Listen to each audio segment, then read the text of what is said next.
Gua kira cerita Napoleon udah tamat di Pulau Elba. Kalah perang, dibuang, pensiun, tinggal nikmatin sunset sambil minum teh gitu kan. Tapi ternyata dia balik lagi. Awal tahun 1815, Napoleon yang harusnya pensiun tenang di Pulau Elba malah ngegas. Dia kabur, naik kapal kecil bareng 1.000 loyalis, nyebrang ke daratan Prancis. Misinya adalah balikin kejayaan Prancis. Pas mendarat, tentara kerajaan udah siap nangkep. Tapi begitu lihat dia langsung, "Majesté, Anda balik!" Langsung kayak fans ketemu idola. Yang tadinya siap tembak, malah ngasih pelukan. Setiap kota yang dia lewatin, bukannya ditahan, malah disambut kayak raja pulang kampung. Rakyat nyorakin namanya. Tentara gabung satu persatu. Dalam waktu 100 hari, Napoleon sukses rebut kekuasaan balik. Raja Louis ke-18 malah milih kabur ke luar negeri. Prancis balik pelukan mantan. Kayak mantan toksik yang datang lagi. Tapi malah disambut pakai karpet merah. Padahal semua orang tahu, ujung-ujungnya bakalan drama lagi. Tapi negara-negara Eropa nggak tinggal diam. Mereka langsung bikin koalisi ke-7 alias anti-Napoleon 2.0. Isinya Inggris, Prusia, Austria, semua bersatu kayak The Avengers. Tapi musuhnya cuma satu, Napoleon. Napoleon pun nyusun strategi. Napoleon tahu dia dikepung. Tapi daripada nunggu digebuk rame-rame, dia milih nyerang duluan. Targetnya adalah tentara Inggris dan Prusia di Belgia. Tempatnya, desa kecil yang bakal masuk buku sejarah, Waterloo. Dia yakin kalau bisa pisahin dua kekuatan itu, dia masih punya peluang menang.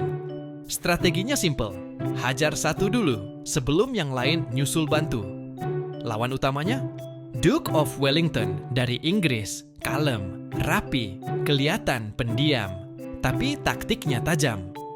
Dari sisi Prusia, ada Jenderal Blücher, tua, keras kepala, tapi loyal banget sama pasukan. Napoleon gerak cepat. Dia hajar pasukan Prusia dulu di Ligny dan menang. Tapi Prusia nggak punah. Blücher kabur dan janji bakal balik. Tanggal 18 Juni 1815. Pertempuran Waterloo dimulai. Dan langit nggak ramah. Hujan semalaman bikin tanah jadi lumpur. Artileri berat. Tapi Napoleon tetap gas. Pasukan Prancis maju duluan, nyerbu posisi Inggris. Wellington udah nunggu. Pertahanannya kokoh, kayak tembok utang akhir bulan, nggak bisa ditembus. Awalnya, Prancis berhasil dorong maju. Barisan Inggris mulai keteter. Napoleon sempat optimis, harapan muncul. Kecil, tapi nyata. Tapi, sore harinya, langit bener-bener ngasih plot twist. Pasukan Prusia muncul di sisi kanan. Ribuan tentara tambahan datang kayak musuh AFK yang reconnect di detik terakhir.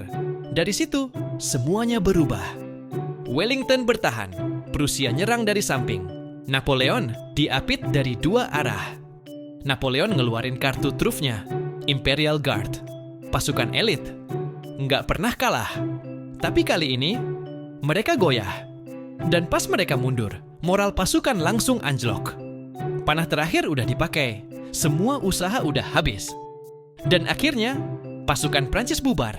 Napoleon kalah untuk pertama kali dan yang terakhir. Napoleon kabur dari medan perang, balik ke Paris. Tapi kali ini, udah nggak ada yang peduli. Para politisi minggir, rakyat diam.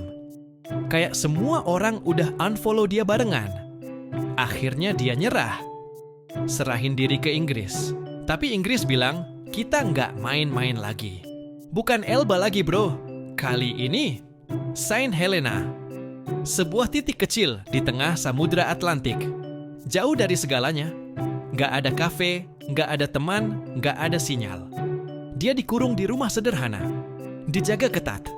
Dikelilingi laut dan langit kosong. Dan pelan-pelan, dilupakan. 6 tahun, Napoleon hidup di Saint Helena. Hari-harinya diisi nulis memoar, ngelamun, dan mengenang masa jaya. Mungkin juga nyesel. Tapi nggak ada yang tahu pasti. Tempat dia tinggal kecil, pengap, dan jauh dari segalanya. Dari yang dulu teriak Vive l'Empire, sekarang cuma dengar angin dan ombak. Tahun 1821, dia wafat. Umurnya 51 tahun. Katanya karena kanker lambung. Tapi ada juga yang bilang diracun pelan-pelan. Mayatnya dikubur di sana. Tapi akhirnya bertahun-tahun kemudian dipindah ke Paris. Sekarang makamnya megah banget. Dekorasinya luar biasa. Dari seorang jenderal kecil di Korsika, jadi kaisar yang ditakuti seluruh Eropa, lalu mati diasingkan sendirian. Hidupnya kayak gunung berapi, meledak, panas, berbahaya. Tapi pada akhirnya, cuman jadi abu dan kenangan.